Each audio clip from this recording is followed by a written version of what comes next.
Heroes may have come and gone. I can only think of one. Maybe there is only one Gary Lineker. Lovable as Marilyn, he sends me with his boyish grin, but jealous men make fun of him because he's good and beautiful. The other night, she appeared to me. She sat at the foot of my bed, and she looked all right. You wouldn't guess she was dead. Yeah, she looked sweet. She wore cigarette pants and a sloppy joe and moccasins on her long bare feet and no makeup at all on her face. She looked about 10, and this beautiful child leant over and clasped my hand and breathed, "Can we talk about men?" "Sure," I replied. "Anyone in particular? How do you feel about Gary Lineker?" Well, the poor girl sprang up like a startled rabbit and cried, "Oh, this is so embarrassing. How did you know? Have you seen his legs? Oh, that picture in Vogue," she said. And I passed her the copy I kept beside my bed. Her eyes ran dreamily up and down his limbs, while she softly hummed what I took to be Christian hymns, till her grey eyes gazed up at me suddenly, seriously, and she said, "But it's not just that appeals to me.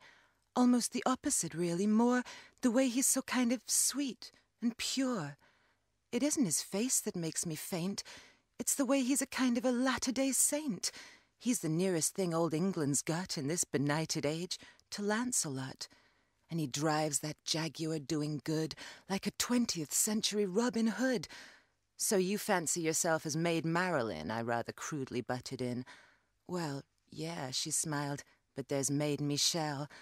And she studied the liver spots on her hands and sighed and said, "Oh, well, I guess it wasn't meant to be. And anyway, I never liked to wake up next to somebody prettier than me. Mind you, I should think you'd have a hell of a lot to live up to. Did you read what he says about scoring in a big game?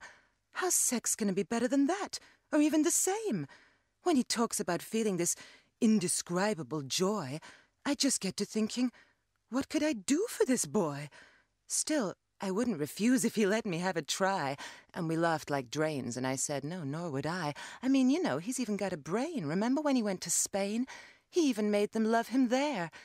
And she chewed on a strand of dead white hair and very softly murmured, "Yeah, people love him everywhere." "Well, only the way," I said, "that we all love you."